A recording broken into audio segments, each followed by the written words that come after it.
बंधुओं नमस्कार। जय श्री कृष्ण, जय श्री राम। आज हम रावण से रिलेटेड बातों के बारे में जानेंगे। इसमें हम ये जानेंगे कि रावण के साथ कौन था धूम्राक्ष। कभी सुना है आपने उसका नाम? तो आइए आज हम जान लेते हैं कि वह रावण के साथ क्या करता था, वह क्यों था रावण के साथ। धूम्राक्ष जैसा राक्षस कौन था, आइए इसके बारे में हम आपको बताते हैं। रावण की सेना में उसके 7 पुत्र और कई भयानक सेना नायक थे। वहीं रावण स्वयं दशग्रीव था और वह नरवारणों को छोड़कर अन्य सभी के लिए अध्यक्ष था। रामायण के युद्ध कांड में लंका के राक्षस राज रावण और भगवान श्री राम की सेना के बीच हुए युद्ध का विस्तृत वर्णन है। रावण की सेना में उसके सभी 7 पुत्र और कई भाई उसकी भयंकर सेना के नायक थे। वहीं रावण स्वयं दशग्रीव था और वह नर वानरों को छोड़कर अन्य सभी के लिए अध्यक्ष था। जिस समय रावण के सबसे बड़े पुत्र मेघनाद ने श्री राम लक्ष्मण पर नागपाश डाला था, उसके बाद गरुड़ जी ने दोनों को बंधन मुक्त कर दिया था। इसका पता चलने पर रावण बहुत चिंतित हुआ। फिर उसने अपने मामा धूम्राक्ष को युद्ध के लिए भेजा था। धूम्राक्ष सुमाली के 10 पुत्रों में से एक था।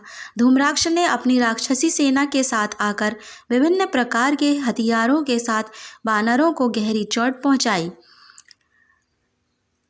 मेघों की काली घाटी के समान भयानक दिखाई देने वाली उसकी सेना द्वारा भयंकर गदाओं, पट्टिशों, कूटों, मुदरों, घोर परिधों और विभिन्न त्रिशूलों से प्रहार किए जा रहे थे।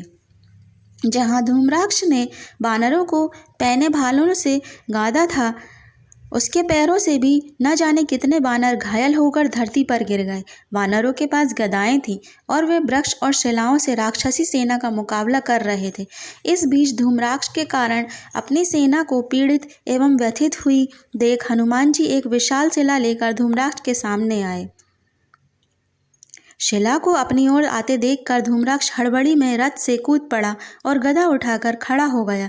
जब हनुमान जी ने एक पर्वत का शिखर उठा लिया और धूम्राक्ष पर फेंका, उधर से धूम्राक्ष भी कांटों वाली गदा हनुमान जी के मस्तक पर दे मारी।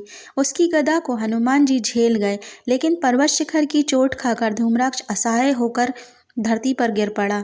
इसके प्राण पखेरु उड़ गए। उसे मारा गया देखकर उसकी सेना भागने लगी। राक्षस डर के मारे वापस लंका में घुसने लगे। इस प्रसंग का वर्णन महाभारत वन पर्व के रामोपाख्यान पर्व के अध्यक्ष 286 में भी मिलता है। बंधुओं, इस तरह धूम्राक्ष रावण की सेना का सेनापति था। वो हनुमान जी के हाथों मारा गया। ये कथा आपको कैसी लगी कमेंट करके ज़रूर बताइएगा। यदि वीडियो पसंद आया हो तो लाइक कर दीजिए, चैनल पर नए हो तो सब्सक्राइब कर दीजिए। बने रहिए मेरे साथ ऐसे ही।